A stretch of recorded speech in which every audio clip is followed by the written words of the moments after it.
estimados oyentes y ávidos exploradores de las cumbres del espíritu, permítanme guiarles hoy a través de los senderos escarpados y las brumas místicas de una de las obras más enigmáticas y profundamente significativas del siglo XX, El monte análogo, de René Daumal. Una novela que, a pesar de su condición de obra inacabada por la temprana muerte de su autor, se erige como un faro de la búsqueda espiritual, un mapa no euclidiano para la exploración del yo y del universo. No es simplemente un relato de aventuras alpinas, es una inmersión en la metafísica, un desafío a nuestras percepciones y un llamado a la auténtica transmutación interior. La trama nos introduce a Teodore, un escritor y alpinista aficionado, cuyo interés por las montañas simbólicas de las mitologías antiguas lo lleva a publicar un artículo que sin saberlo resonará con una mente extraordinaria. Si estás disfrutando de esta narración, te invitamos amablemente a suscribirte al canal y darle me gusta para apoyar nuestro contenido. Continuamos. Teodore había teorizado sobre una montaña que es el nexo entre la tierra y el cielo,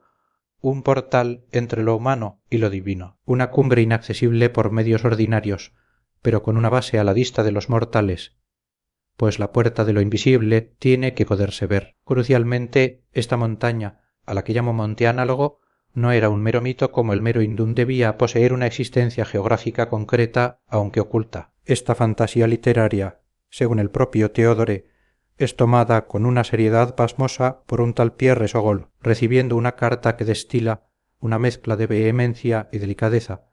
Teodore se presenta en el laboratorio ático de Sogol, en París, un espacio tan atípico como su anfitrión. Sogol, un personaje alto, delgado y vigoroso, con una mente que ve las ideas como hechos externos y forja nexos entre conceptos discordantes, no es sólo un perfumista y un inventor de chismes absurdos, es un profesor de alpinismo con un pasado monástico, donde, bajo el nombre de hermano Petrus, experimentó una peculiar tentación que le reveló la superficialidad de la vida y la necesidad de herramientas para sacar a los hombres de su embotamiento. Su mismo nombre, Sogol, anagrama de logro-razón, refleja su inclinación a invertir causa y efecto, a ver las cosas desde el otro lado. Sogol comparte con Teodore una convicción profunda en la existencia de una humanidad superior que posee las claves de los misterios que nos abruman. Esta humanidad no puede ser del todo inaccesible. Y aquí Sogol introduce el principio matemático que regirá su empresa para que algo imposible se vuelva posible.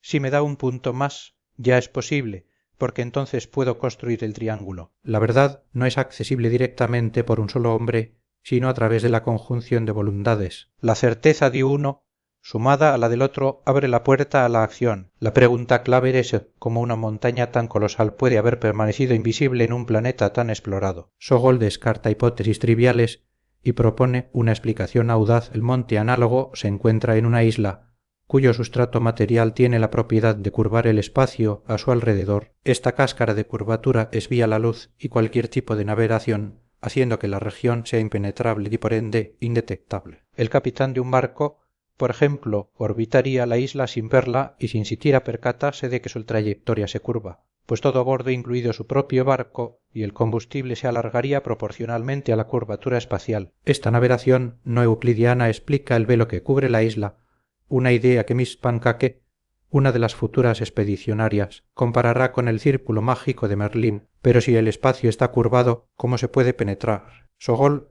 aplicando su método de considerar el problema resuelto, deduce la existencia de una puerta solar. El Sol, en su trayectoria, tiene el poder de descurvar temporalmente el espacio. Así, al amanecer o al atardecer, cuando el disco solar roza el horizonte, se abre un portal de pocos minutos, una ventana al mundo oculto, y por una razón a la vez simbólica y física, una corriente de aire que aspira hacia el interior. Esta entrada solo es viable por el oeste, al atardecer. Es una inversión de la dirección habitual de las civilizaciones, una vuelta a las fuentes. Con la teoría en mano, Sogol procede a calcular la posición geográfica del monte análogo, utilizando una ingeniosa interpretación de la anomalía de la distribución de tierras y mares en el globo. Sitúa la isla en el Pacífico Sur, al sudeste de Tasmania. La expedición se fija para principios de octubre. El siguiente paso es reunir al equipo. De los 12 invitados iniciales destacan figuras como Artur Beaver, un médico, alpinista y dueño del yate El Imposible, quien generosamente ofrece su embarcación y recursos, Iván Laxe, un lingüista políglota, Hans y Karl, hermanos especialistas en escalada acrobática, uno físico matemático y el otro filósofo orientalista y judí, Pankake, una pintora de alta montaña, cuyas obras reflejan la curvatura espacial de las cumbres. Sin embargo, no todos están a la altura del desafío. 4 de ellos, el poeta Camard,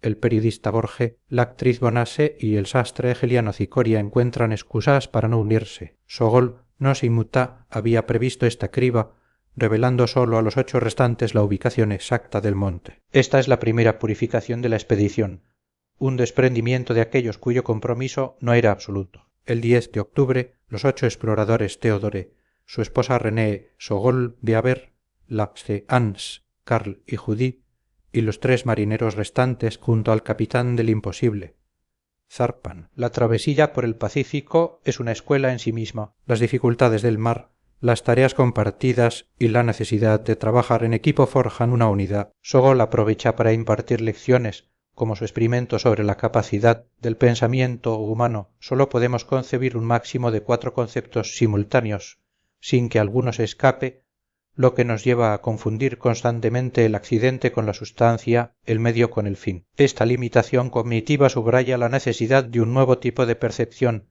una que la montaña y sus leyes habrán de enseñarles. Durante la espera en las latitudes del monte Análogo, mientras tantean con la puerta solar, los expedicionarios comparten historias. Karl describe los glaciares como seres vivos, con sus propias dinámicas, un eco de la vitalidad oculta de la naturaleza. Y Arthur Beaver relata una leyenda que encarna la esencia de su búsqueda, la historia de los hombres suecos y de la rosa amarga. Esta fábula narra la búsqueda de la sabiduría, la rosa amarga, por los hermanos gemelos Moguió. Mo, guiado por el miedo, mata a un hombre hueco de piedra, lo que hace que la rosa amarga se oculte. Mo, a su vez, se convierte en un hombre hueco. Su hermano, o siguiendo las instrucciones de su padre, debe matar a un muerto, penetrar en la forma hueca de Mo para unificarse con él, y como Mo, acceder a la sabiduría y encontrar la flor del discernimiento. Es una poderosa metáfora de la necesidad de enfrentar el vacío interior y trascender la dualidad para alcanzar el verdadero yo. Finalmente, tras semanas de espera, el imposible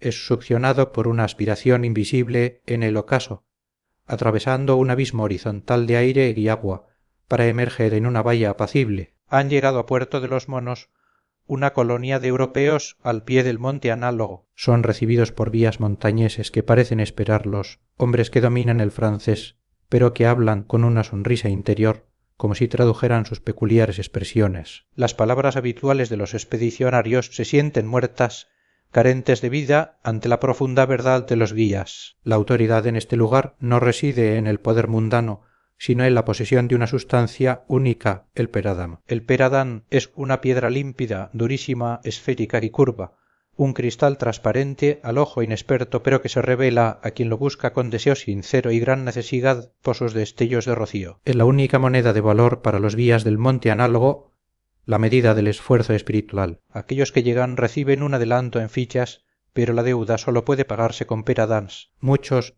desanimados por la dificultad de la ascensión, se quedan en la costa, convirtiéndose en agricultores o artesanos, sus hijos naciendo ya más cerca de la montaña, liberados de las influencias degeneradas del mundo exterior. La vida en Puerto de los Monos es sencilla, sin motores térmicos ni eléctricos, sin explosivos, pues la autoridad de los guías se basa en el respeto a las leyes de la montaña. Se estudia las particularidades lingüísticas, ve a ver la flora y fauna con sus especies singulares zarzaparlante, oruga la aeronauta, y se revela el mito de la esfera y el tetraedro, un relato sobre la separación primordial del hombre y la planta de la unidad, y la búsqueda del regreso al origen. Los expedicionarios, llenos de proyectos observatorios, estudios sociológicos, arte religioso, son interrumpidos abruptamente por el delegado de los guías que, ¿cuándo salen ustedes? Esta simple pregunta los sacude de su curiosidad inútil y de sus pretextos mezquinos. Es un llamado a la acción, a la renuncia del búho feo de la codicia intelectual y de todas las aves vanidad, chismorreo, complacencia que llevan injertadas en el alma. La lluvia, que los retrasa por 5 días, se convierte en una bendición disfrazada, forzándolos a una nueva revisión de su equipo. Abandonan la mayoría de los aparatos de alta tecnología, cámaras, huertos portátiles,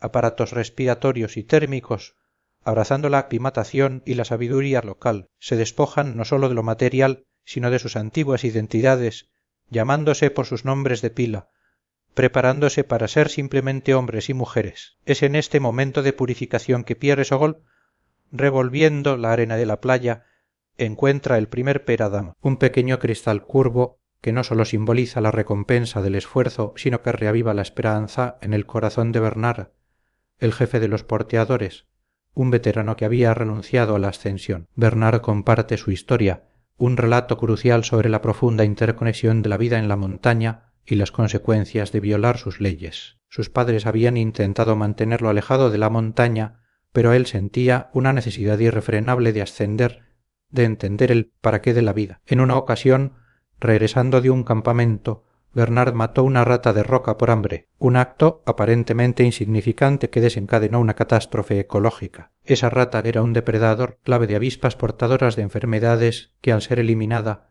permitió la proliferación de avispas enfermas. Estas, al no poder polinizar eficientemente, causaron la degeneración de plantas que estabilizaban el terreno, provocando avalanchas y derrumbes que destruyeron el camino. Bernard fue declarado responsable y condenado a 10 años de exilio de las alturas. Su relato subraya que en el monte Análogo las acciones más pequeñas tienen repercusiones profundas y que la naturaleza no es un telón de fondo inerte, sino un sistema vivo con leyes inquebrantables. La expedición continúa su ascenso, llegando a los prados húmedos, donde encuentran refugios vacíos, pero con señales de una caravana que les precedía. Bernard explica la ley: ningún campamento debe estar nunca sin ocupar más de un día. Esto sugiere una cadena ininterrumpida de buscadores, un relevo constante en la ascensión, una interdependencia entre quienes suben y quienes les siguen, reciben una señal de humo, un saludo de desconocidos que marcan el camino y con quienes, aunque nunca se encuentran,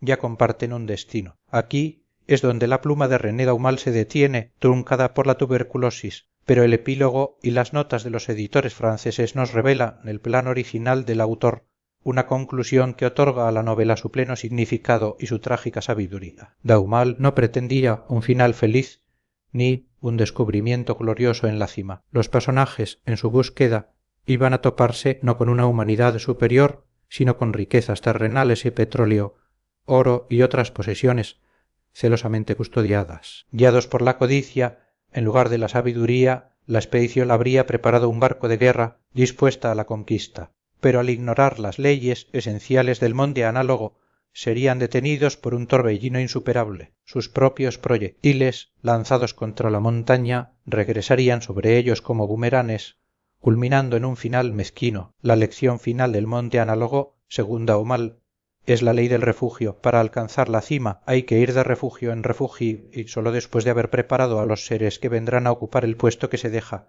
se puede subir más alto. Por esto, antes de lanzarnos hacia un nuevo refugio, hemos tenido que bajar para transmitir a otros buscadores nuestros primeros conocimientos. La verdadera ascensión no es una conquista egoísta, sino un proceso de transmisión de conocimiento, de redescenso para guiar a los demás. Es una renuncia al yo restringido en favor de una unidad superior. La novela inacabada nos obliga a los lectores a invertir el tiempo, a contemplar lo que fue en el futuro, partiendo de nuestro presente, y a completar la ascensión simbólica dentro de nosotros mismos. El monte Análogo es, en última instancia, una parábola de la búsqueda espiritual del ser humano, un viaje que nos exige despojarnos de lo superfluo, enfrentar nuestras limitaciones, comprender la interconexión de todo y estar dispuestos a un redescenso para compartir la sabiduría adquirida. Es una invitación a ver el mundo no con los ojos de la conquista, sino con el corazón de la renuncia, a encontrar ese eje cósmico donde las raíces se elevan